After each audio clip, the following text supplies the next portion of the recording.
Hello students, good morning.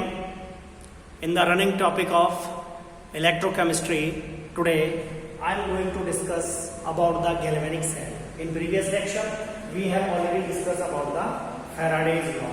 उसके बाद आगे आता है आपका पहला इलेक्ट्रोलाइटिक सेल और उसके कॉन्सेप्ट हम कंप्लीट कर चुके हैं, जिसके अंदर फैराडे के नियम भी हमने पढ़े हैं। उसके बाद आता है आपका इस टॉपिक का ये एनसीईआरटी के अंदर फर्स्ट पार्ट है। ठीक है, हमने पहले इलेक्ट्रोलाइटिक सेल को कवर किया, अब हम कवर करेंगे गैल्वेनिक सेल। गैल्वेनिक सेल ऐसा सेल यानी जहां पर केमिकल एनर्जी को हम इसमें चेंज करते हैं, इलेक्ट्रिकल एनर्जी में चेंज करते हैं।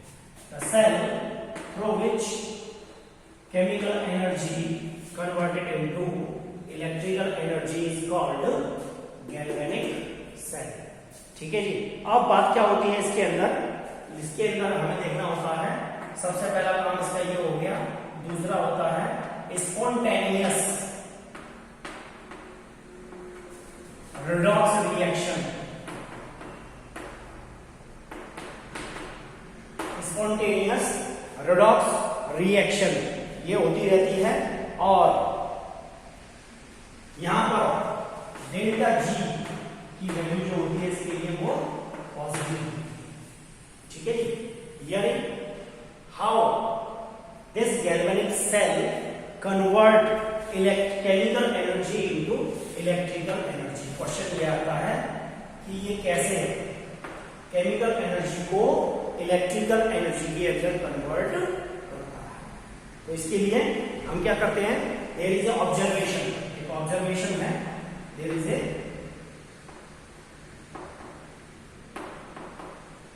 एक्सपेरिमेंट। ठीक है, then we will observe what will be the result. Observation क्या है कि हमने एक कंटेनर लिया, एक वेसल लिया,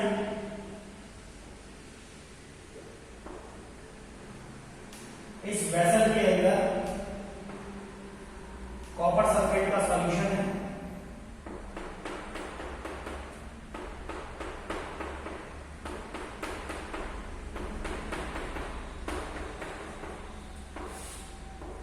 CuSO4 सॉल्यूशन कॉपर सल्फेट या ब्लू विट्रियोल कॉपर सल्फेट का सॉल्यूशन है।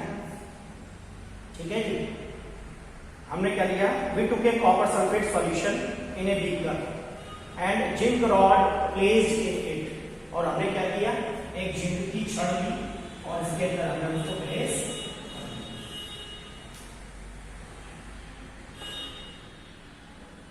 ठीक है जी। ये लिया हमने जिंक रॉड को हमने कॉपर सल्फेट सॉल्यूशन के अंदर प्लेस्ड कर दिया है। और कॉपर सल्फेट सॉल्यूशन में कैसा है, ये एक्वस कॉपर सल्फेट का सॉल्यूशन। चलिए अभी हमने उसका बना दिया, यानी कॉपर सल्फेट के अंदर वाटर मैं उसको डिसॉल्व किया और उसके अंदर हमने क्या कर दिया, जिंक रॉड को प्लेस कर दिया है, जिंक रॉड को इसके अंदर रख दिया है।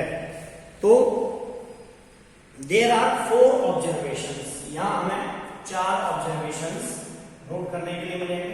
सबसे पहला observation, the first observation will B, क्या होगा, the wait of zinc rod decreases. यहां पर वेट है,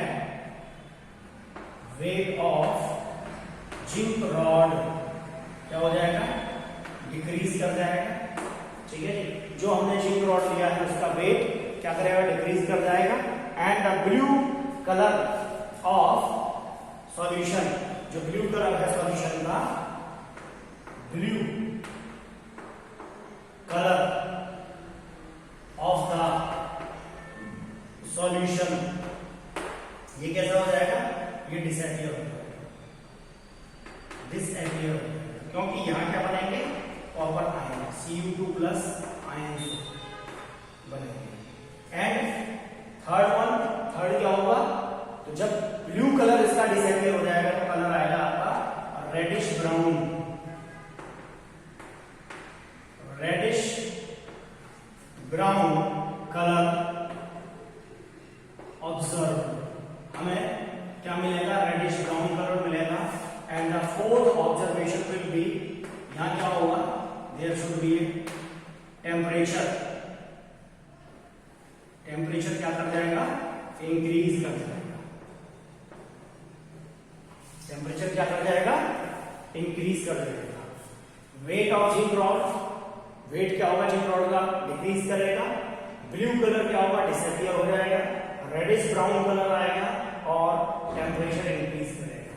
कौन कौन सी रिएक्शंस यहाँ पर हो रही हैं, कंक्लूजन क्या है, कंक्लूजन निकल करके आता है कि अगर हम इसके कंक्लूजन को देखें,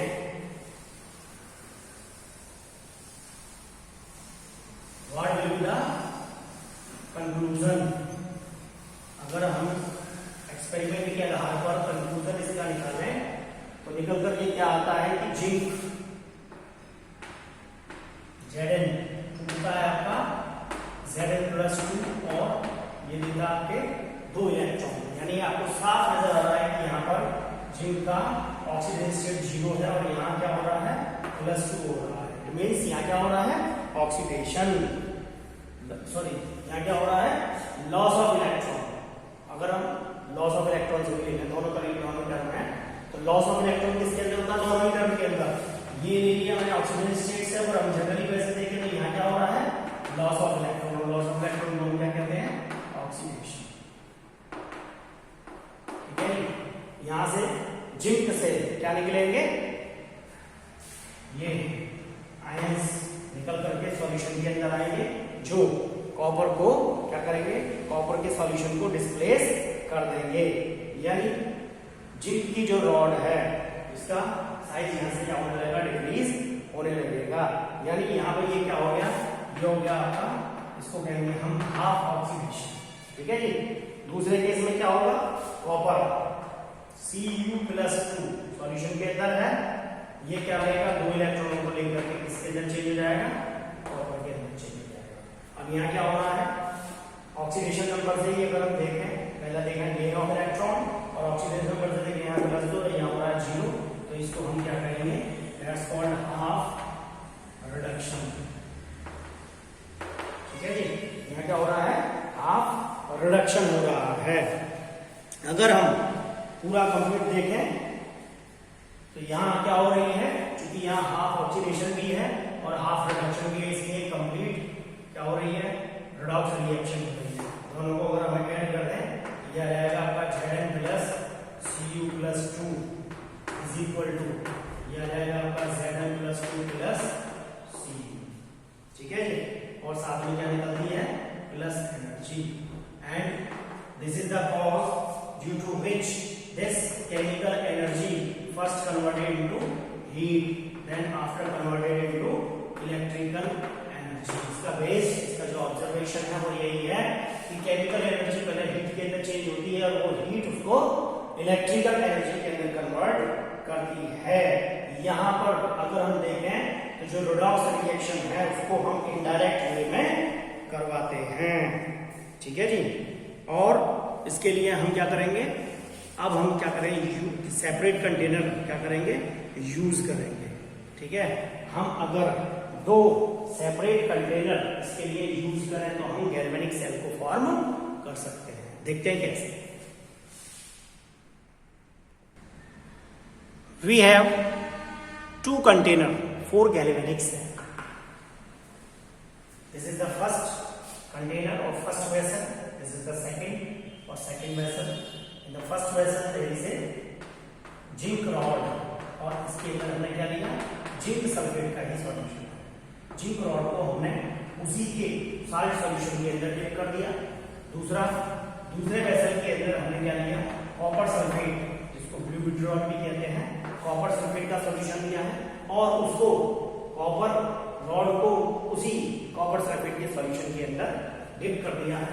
दोनों को हमने किसके द्वारा, इलेक्ट्रिक बल्ब के द्वारा यहाँ क्या कर दिया, जोड़ दिया है। अब सॉल्यूशन के अंदर, इस कंटेनर के अंदर होगा ये कि यहाँ जो जिंक रॉड है तो जिंक से यहाँ से इलेक्ट्रॉन, यहाँ से जो इलेक्ट्रॉन्स हैं वो निकल करके इस सॉल्यूशन के अंदर। क्यों?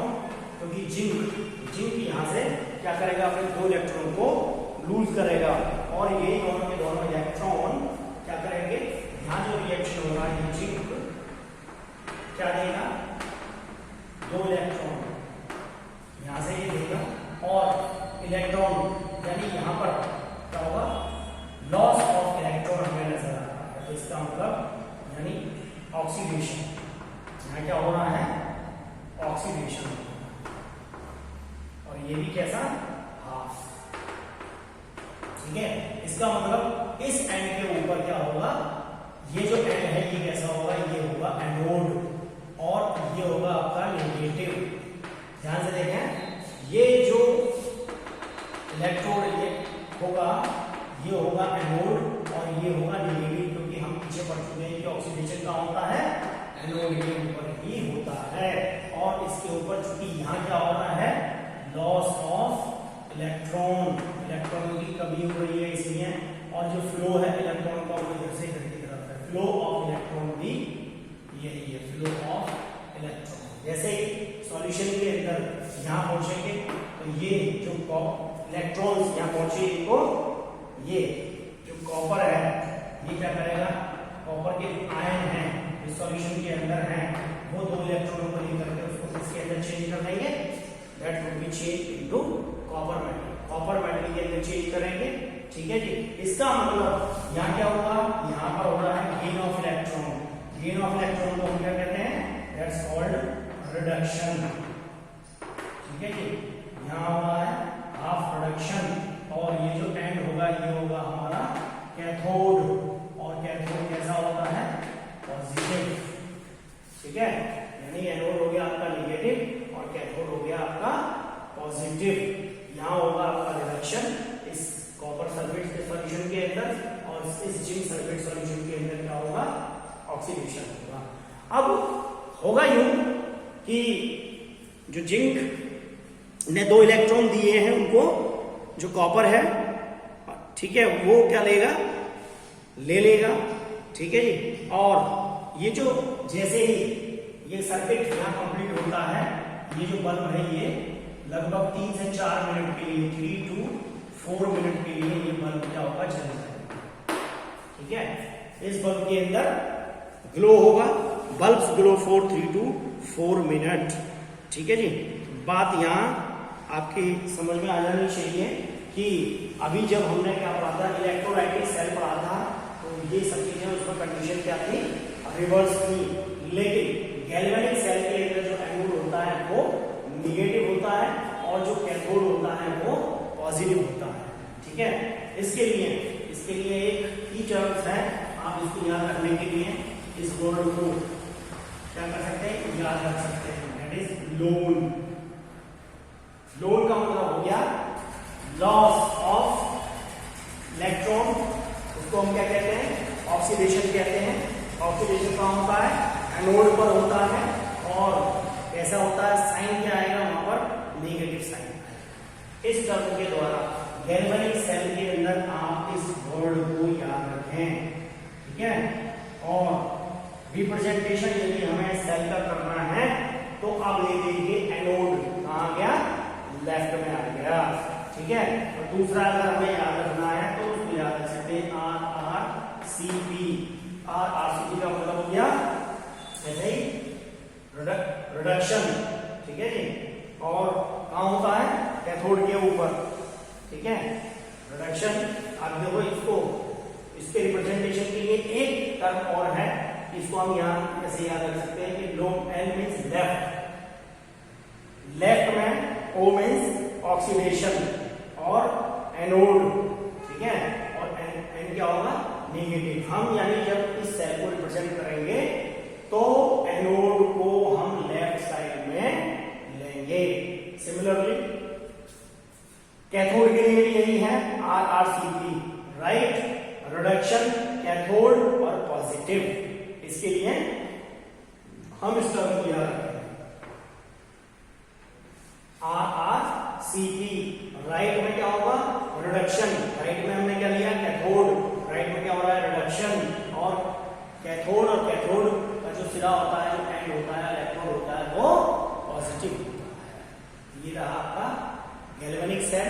Now let's take a difference between electrolytic cell और गैल्वेनिक सेल। दोनों ही सेल में हम क्या डिफरेंस हमें नजर आ रहा है उसको भी देखते हैं। उसके बाद हम क्या स्टडी करेंगे इसके अंदर गैल्वेनिक सेल के अंदर साइड ब्रिज का क्या होगा, ठीक है, उसको हम लेंगे नेक्स्ट लेक्चर के अंदर। अभी हम देखते हैं केवल डिफरेंस बिटवीन इलेक्ट्रोलाइटिक सेल और गैल्वेनिक सेल की दोनों के अंदर क्या डिफरेंस है।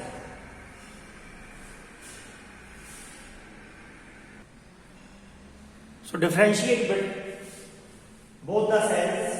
How we can differentiate both the cell? Electrolytic as well as galvanic cell. हमने पीछे पढ़ा कि इलेक्ट्रोलाइटिक सेल के अंदर क्या होता है, इलेक्ट्रिक एनर्जी को हम किसके अंदर चेंज करते हैं, पॉसिबल केमिकल एनर्जी के अंदर।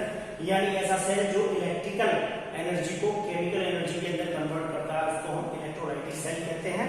And the cell which convert chemical energy into electrolytic energy are called galvanic cell। यानी galvanic cell के अंदर chemical energy किसके अंदर चेंज होती है, इलेक्ट्रोलाइटिक एनर्जी के अंदर चेंज होती है। दोनों का बिल्कुल अपोजिट है।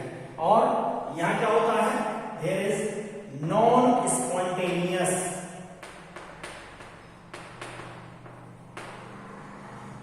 क्या होती है, redox reaction. Non-spontaneous redox reaction occurs in electrolytic cell, whereas spontaneous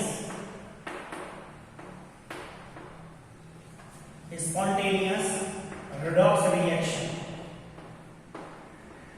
occurs in galvanic cell। यहाँ लगातार non-spontaneous redox reaction होती है और यहाँ galvanic cell के अंदर हमने देखा spontaneous redox जरूर होंगी, यहाँ क्या होगी, नॉन स्पॉन्टेनियस है, लेकिन यहाँ क्या होगी, तो लगातार होने वाली रिडॉक्स रिएक्शन यहाँ होती रहती है।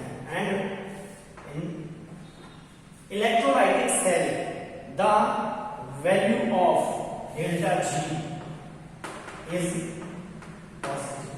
डेल्टा जी की वैल्यू जो होती है वो इससे अधिक, 0 से अधिक होती है, ठीक है जी।